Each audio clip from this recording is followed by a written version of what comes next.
Hi there, welcome to my YouTube channel on analytics, machine learning, and AI.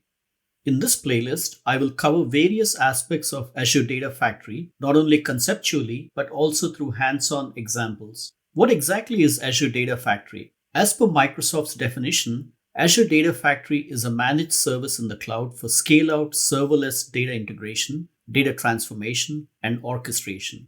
Let's try to make that definition more concrete. Microsoft manages the software for us, so we don't need to worry about upgrades or patches. It is also a platform as a service or PaaS solution, so we only pay for what we use and there are no upfront costs. The data integration solution is in the cloud and we don't need any on premise servers. This saves us from maintaining or provisioning on premise infrastructure.